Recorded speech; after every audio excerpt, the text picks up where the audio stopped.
ರಕ್ತ ಮತ್ತು ನೀರು ಒಟ್ಟಿಗೆ ಹರಿಯಲ್ಲ ಅಂಥೇಳಿ ಈ ಪಹಲ್ಗಾಮ್ ಅಟ್ಯಾಕ್ ಸಂದರ್ಭದಲ್ಲಿ ಪ್ರಧಾನಿ ನರೇಂದ್ರ ಮೋದಿ ಅವರು ಅಬ್ಬರಿಸಿದರು.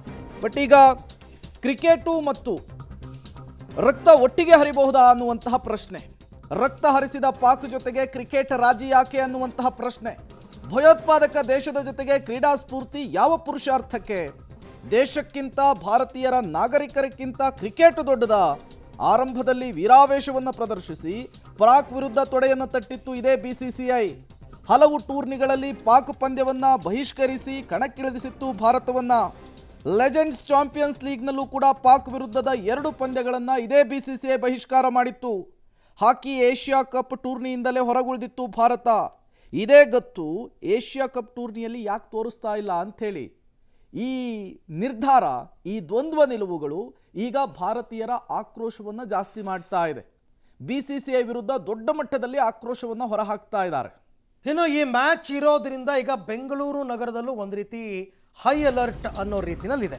Bharat Pakistan Asia cup T20 ಪಂದ್ಯ, ಪಹಲ್ಗಾಮ್ ದಾಳಿ ಬಳಿಕ ನಡೀತಾ ಇರತಕ್ಕಂಥ ಮೊದಲ ಪಂದ್ಯ. ಬೆಂಗಳೂರು ನಗರದಲ್ಲೂ ಪೊಲೀಸರು ಹೈ ಅಲರ್ಟ್ ಅನ್ನು ಘೋಷಣೆ ಮಾಡಿದ್ದಾರೆ. ಸಾರ್ವಜನಿಕವಾಗಿ LED ಅಳವಡಿಸಲು ಪೊಲೀಸರ ಅನುಮತಿ ಪಡ್ಕೋಬೇಕಂತೆ.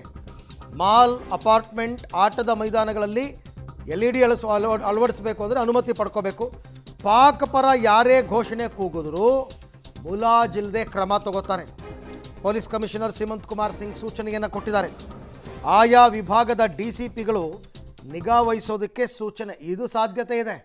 ಏನಿಲ್ಲ ಅಂತಂದ್ರು ವಿಧಾನಸೌಧದಲ್ಲೇ ಕೂಗ್ದವ್ ತಾನೆ ಪಾಕಿಸ್ತಾನ್ ಜಿಂದಾಬಾದ್ ಅಂತ.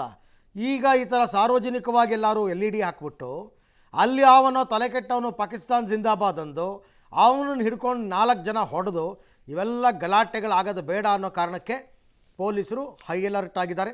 ಎಲ್ಲೇ ನೀವು ಈ ಥರ ಬಿಗ್ ಸ್ಕ್ರೀನ್ ಹಾಕ್ತೀನಿ ಅಂತಂದ್ರೂ ಕೂಡ ಪೊಲೀಸ್ ಪರ್ಮಿಷನ್ ಕಂಪಲ್ಸರಿ.